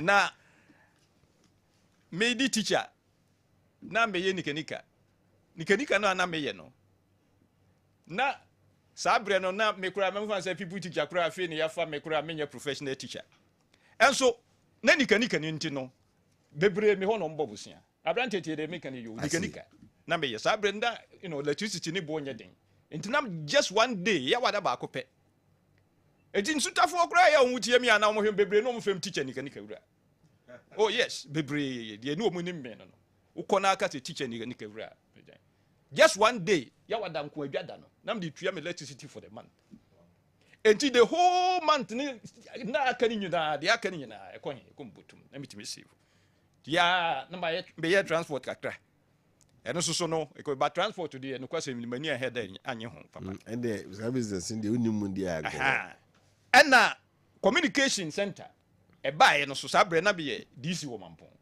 abante o tie men makatua na me gise DC no be de compare income na menya e wo communication center ni mu a na DC akatua no kra be de bo ho me kra enuru kra enti business de e ka no my restaurant baking and boutique eba boutique susu kra people na so yes asampa na baker ni nyina ba eti afa du baby mi kra mi hunu se obeto man me na make o e de be man no ma ton ya na am se enkosa madake eno so me ne me wife ye kakra kusi se du brebie na se ne ya ye no na se dan na make we na maka se me so business so manage ho but business is ni hia mwa ya to say aban no boa ho na kwawudie ye omukoye yi no ampampa utimu say eboa ama networking say omo business ni timi ka bomu no omo share ideas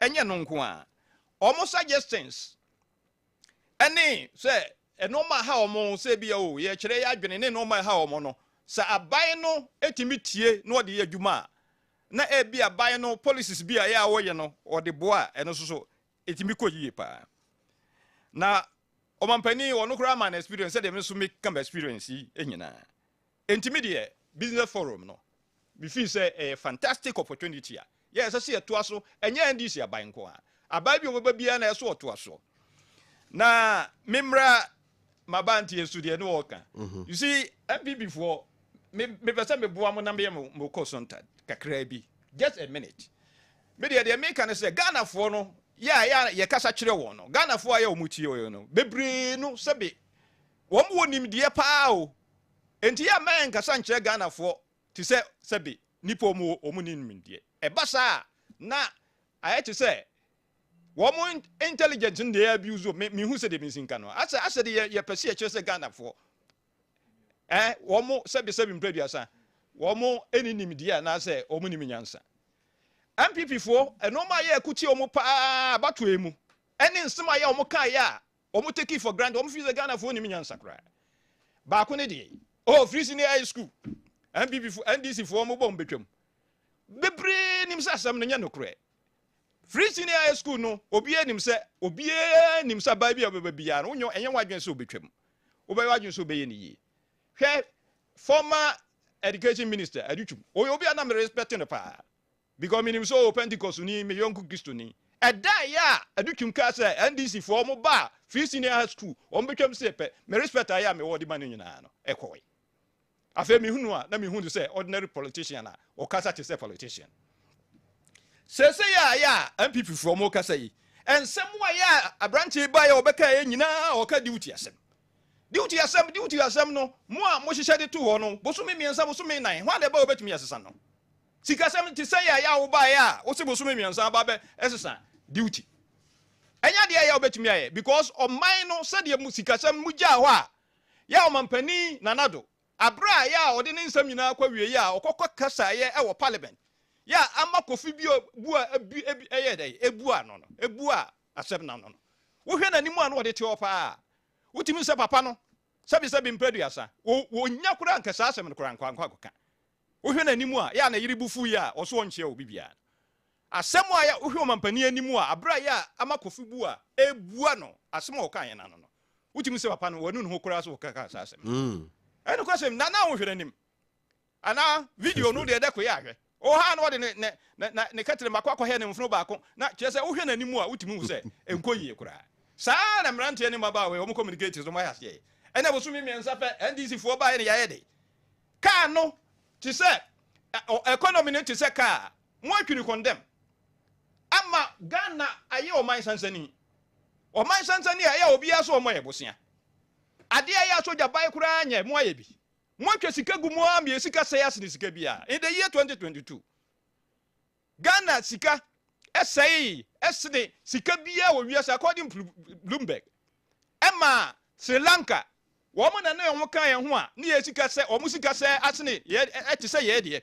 Omo ampani omo pam no. Ofa we ya we. Timamufo na kwapam no. Emma wadi plane too free o man no mu. Ye de ye ka se ye twan am ya to aba. Ena bra no so ye ena mo so ye pam mo. De to so bio. Wo ka se ya boro sika. Sika ne ye beto bi wo ha. Se yen ye mo beto sika wo ho. Abra ya ye kwa ye gya ba first.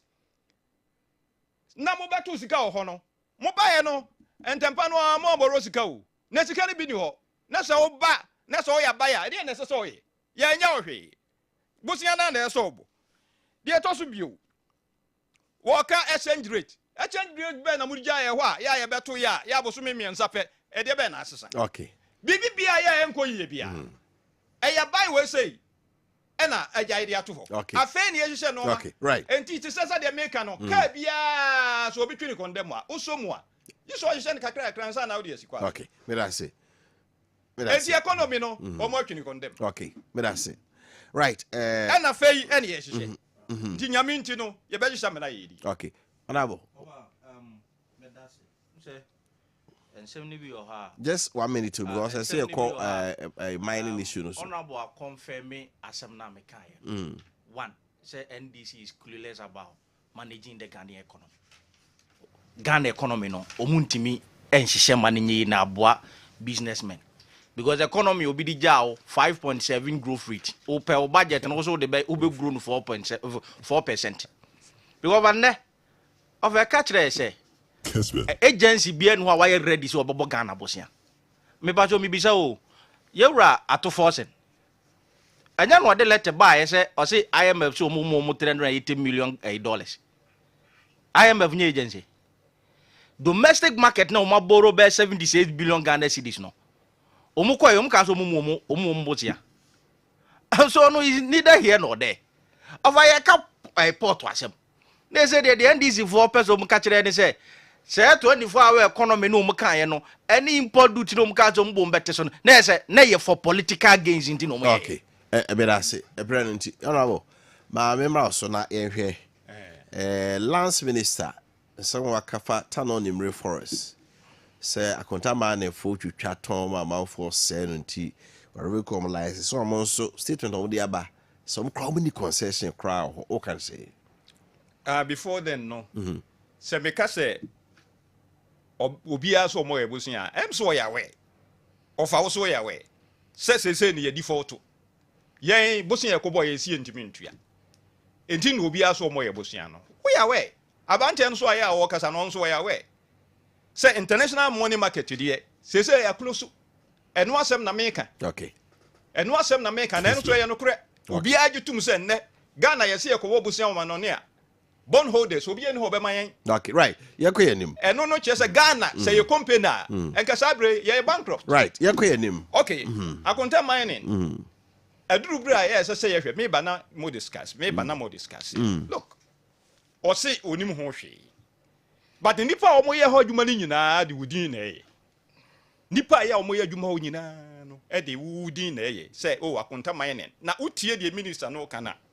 Aye ti say syndicate bi ya forestry officers no kura bi nimni ekoso na omo gigiska any security personnel ya omo ye adwuma ho nyina kura nimni ekoso na ye disink no omo awura mu ne kwaye no omo se ne sa omo ne China fo any nipa bi ya omo tete akire ena omo ye sa de no aduru bra ya sa no ma no se tuotwa na me de me makase amakofi bu a media me gini dipa no mampani mama se ekwan bia so o mbetumi atuase wo hwe papa no se ne o sikasa na o political world o mampani mama so wo political world se me ka se political world abai no wo pe se ampampa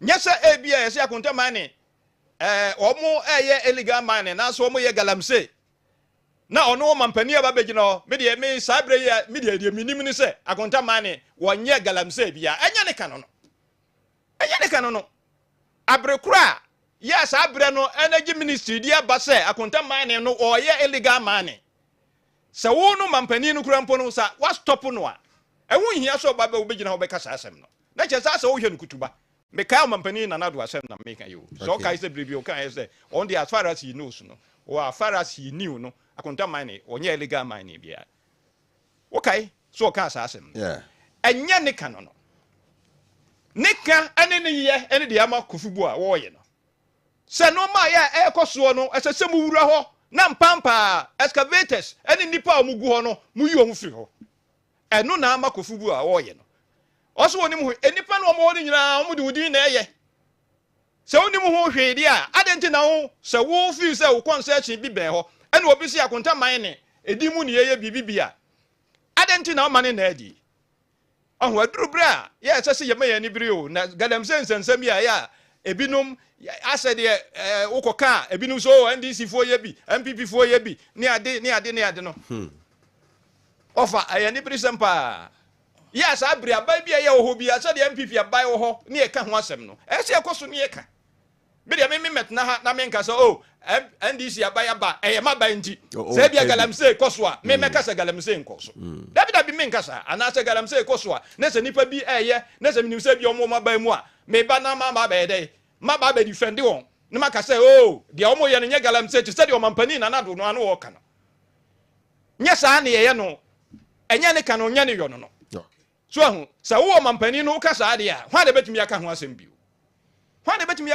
bio se wo omampani no ankasa ne yesi company bi ye galamse e wo forestry mu ya forestry commission ana say forestry ministry no kura mpo ka o se omo ye galamse enti o ma stop wo omampani no unya kwanya de o kan so wo de as far as you know no akonta mane enye galamse bia enya ne kan no na enya ne yo no enti me de me kan say se de omampani mama ekaye no o se na bai mu obi a ya obehu so ye galamse bia ono de eno kura mpo no na kire se na ni abre enye de etwa mu no a ya yete empo Jubilee House the seat of government enipa ya wo nyina ye galamse according from Boatin na from Boatin wo se enu nti enu ka ho bi nti no na the year 2024 oso no de se obeto aba e de ama MPP de enya de ya obeye na so no aya ono eye former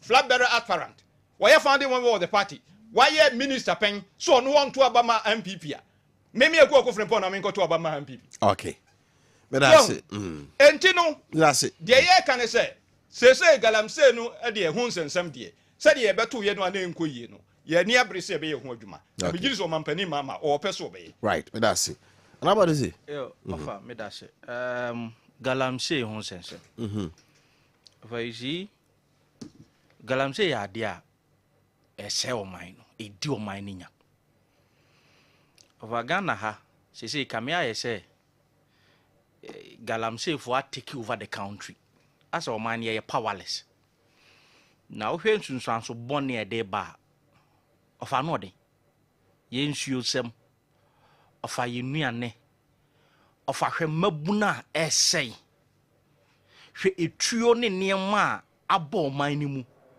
so for galamse de enka ya de aye ka anya senke de amanyosem kra eko ho ye nyina ye mfa ne se eye oman na de a se oman ni nyina anka mum antu ho anamo a ebedi oman ni nya brava o hwe anamo a ye nuanu mutu a eye obvious say ye nuanu man DC for galamse no munyo madwun so ombeko eye obvious say ye nuanu galamse no omuntimi fight Alaba so do you ma na men come Asami lawyer Kwame Appiah eni nkomo the mining Akonta mining legal team statement omo ediaba no.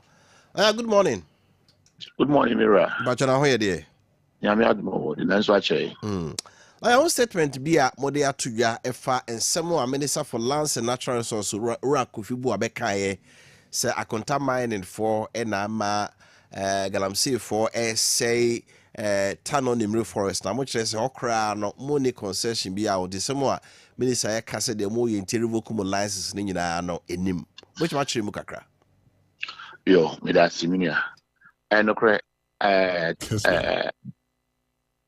akonta mining any me patch feedback sa bamba njama kasa na idea me kakra. Okay.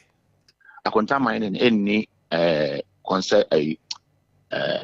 concession that was Numeri Forest. We have no concession in Tano Numeri Forest. Rather, we have concession in Samraboy and Abokwase. And Akonta mining and call Numeri Forest. Akonta mining any agent to Numeri Forest. Akonta mining any assigned with Numeri Forest. Akonta mining any worker with Numeri Forest. And then one so I say a coaching for Tano Numeri Forest. Now, allegation, underline allegation, as the minister is alleging, said people allege. The minister is alleging, said people allege, said Akonta mining as small will be a no more. Now you see Akonta mining side of the story. Now you draw judgment and now you pass a conclusion. It's very unfortunate and dangerous for this country. Very unfortunate and dangerous for this country. Because no. And the assumption was a sushefa yemua. Latin for say all the Otaram pattern. Hear the other side. All the Otaram pattern on a teacher or English when say hear the other side. And the nominal aside this I no more can sushefa yemua. No more elected. Among culture and crano. They in their wisdom decided say sushefa yemua. So how on earth can you make a conclusion and pass definitive judgment through the press? Akonta mining ABCD based on the OB not based on Akonta mining worker and Akonta mining is the same way. It's very unfortunate, and I hope that going forward, due process of the law must take its course. Let us say you came to us here until the about to run. Na ministry no ne Akonta mining mpanimfo ni nkomo bia se ye hu se bia obidi mu fidie kra ye adwuma wa ha de bia de na muni fa ho bibia akon so sa sana metre bibia akon so sa se obi afra Akonta mining se obi de udin ye adwuma wa ha obi se ona so ma no wano ye ni saying e bin see yet a definitive judgment or conclusion has been drawn or made by the minister SSA say illegality, criminality. You see, in Ghana here, Mr. Bua, I am minister because of law. Because law say trouble 4 years. Law say trouble we are the president can appoint people to help him administer the country. I am right. The same chronic say. So be the assembly to Biswa, Manokwan no answer no pass judgment. That one there, lalai. What are we doing? At one breath, we want to uphold the law. At another breath, the law is on us. Is that what you are telling the whole world? What is your next line of action? So the other two some license cry be revoked. More communicated to the ministry.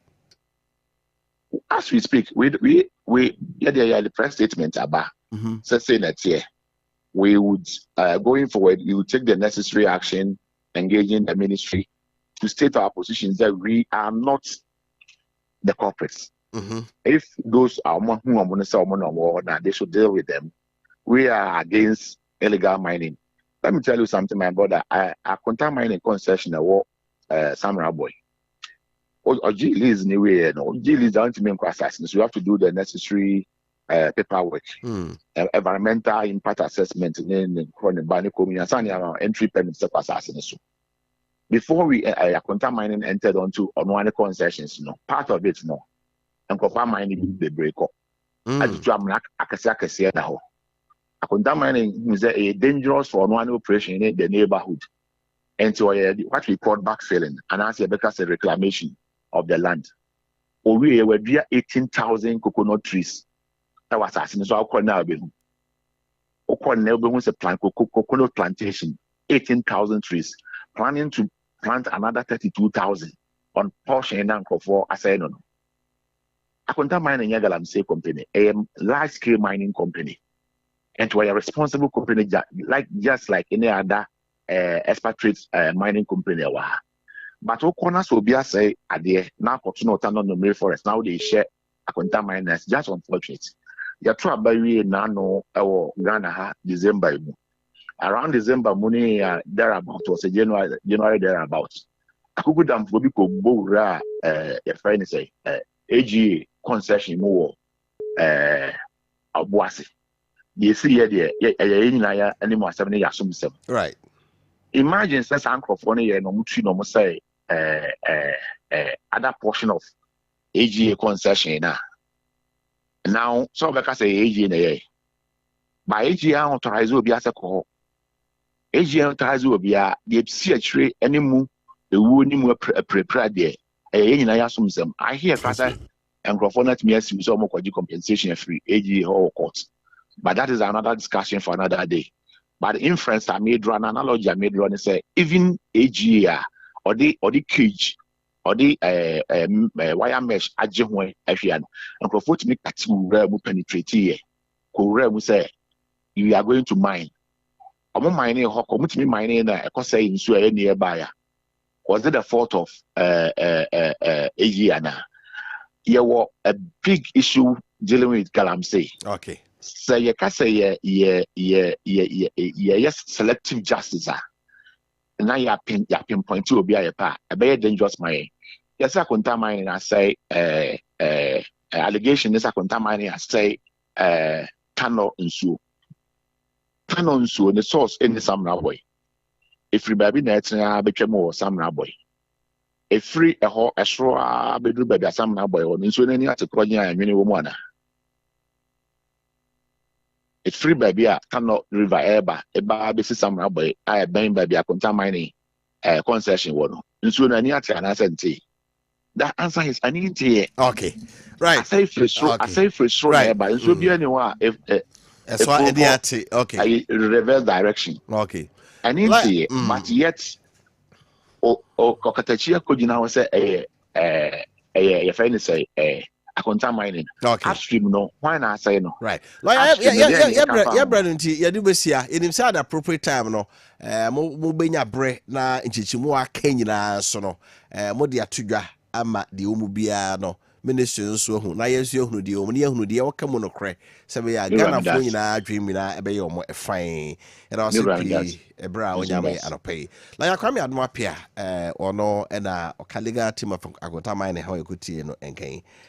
Honorable we ma me say Brandon T. Pacho de na make nyina ne she. Ekuna eda ho abagalamse no. Yenuanom na mo mutu kire committed in fighting it.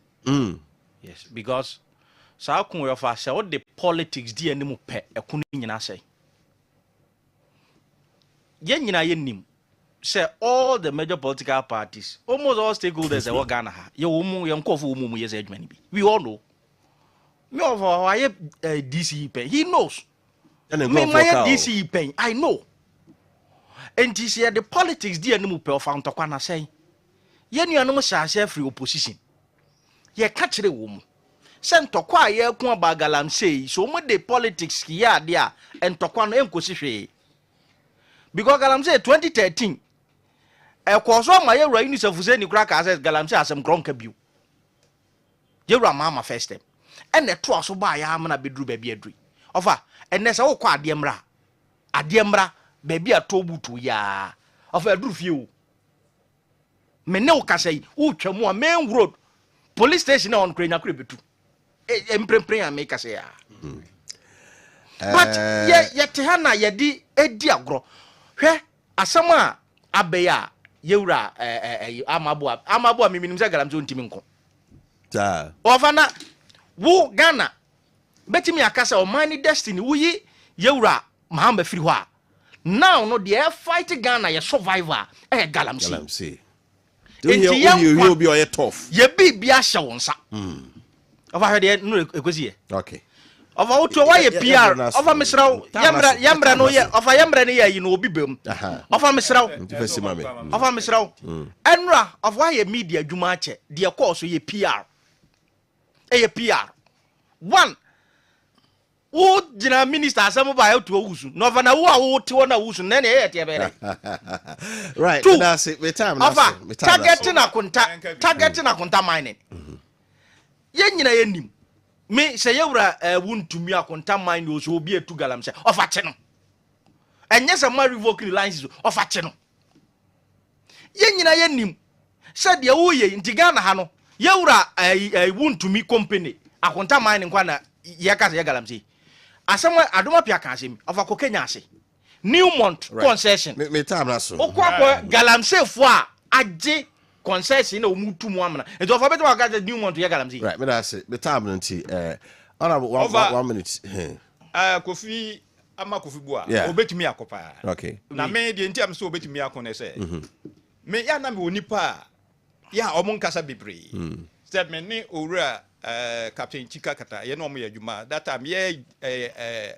NDC one time no ona no ye national security coordinator very very effective but we here no on kasa ni pom kasa bebre no me mani o kasa keke ama Kofi bu a adwuma no obetumi aye pa na vale da lembelom tu gala na pacho o kasa na ma ye din na me obi akasa wi o just give you 1 minute me obi aye ne submission me time na so ka say minua lawyer yi e ka say ensuo no na upstream no na ahono na aduru ho na sa ahono na aduru ho mpo a na sa mo so mo hono no a enti enya ma mo hono no enya ne kan no right enya ne kan no na bre bi atwamu obi ni mabakwasemu a me time na so abakwasemu a ne fa akonta mine me time na so enti no sa abakwasemu ne pese etu otwa minister ni krom kwa yetu ni krom elembele yetu elembele constituency yetu galamse yetu watimi stop it gala iti betu to ase obetimi de to ubegyina na wusu sun we yesu wa ye do akwase kokon ade atewa wusu na ye te abede right then I say ebuziafo ye bre na so ye ko yenye birthday si na afi yen sore so ma se jolaka emetrase my pages why you ready yenko happy birthday sonko e de ma adofo yi ne nyankrompon de afiaka omo enkwa na ho Dr. Nyantechi, on the Ashanti Regional Director of Environmental Protection Agency, EPA. Senior, okay. Dr. Nyantechi, the Ashanti Regional Director, EPA, and that doc. Happy birthday, Shoko. The demonstration yanko pofani shrabe bremu so. Ye ni ado ye ni wechiwe from ya minia akuya PSC asarbedi akon. Ubutu America buchimem so ma happy birthday Shoko kra. So Jania Saba be say you could kwa no aba. Remember birthday Shoko belated one. Emma Masi Mata minia kwa kudua doka fo mata santudwa ben enra ena mata so nyankompon de afe eka wonkwa enda ho ti mata happy birthday sonko na busuani nyina for wa dofo uma ne busuani nyina ede ma wo so nyamenko so enshaw onya okese na ma yeni adoye eni wachi de obaye nyina Gildy ebi wa foto me fa ba control happy birthday enkoma chemanyako ono ye MPP polling station chairman mean to me Asunafu South we free former DC ono aneti ha no Asunafu South honorable Nanadu Sepuku se kancho se chairman ene wa woda honorable so unyu champion me yada no buta chamanyako me happy birthday yakofo nshan na de oka EPA boss na so mala me aso we shina happy birthday de tie no right Yes, yami aduma yankenye yami adu otsan ba man not situation do me ba fa mining sector no gold board ne gold fields for the end ka ho no nyina e benya bre na ye di ni nyina so Ashanti fese na ye ntimi anka e be euphoria ne ba Ashanti region no yami adu otsan benya bre na ya ka ho ensem ne de ka na so bra champion so ba blue light ha Oti onabo emereza kwako wana onka mu oba ye money din onabo na on na say na anya politician onabo na say na anya politician Obia Banner Dias, Yanka Mum. What's your number as a cook from Pona, Fiona and Lady Sipoku, former DC for Suna for South, honorable the cook from Pona, former DC was a central, former Nalak president. Okay, Cabral Sudan killed in Kamalam, a Yadabo, Simianoma, meeting the Kofi Appiah, yes, so, say Joe Laka Eba. Na or the Milford as a good moon celebratos. Yamia no chna.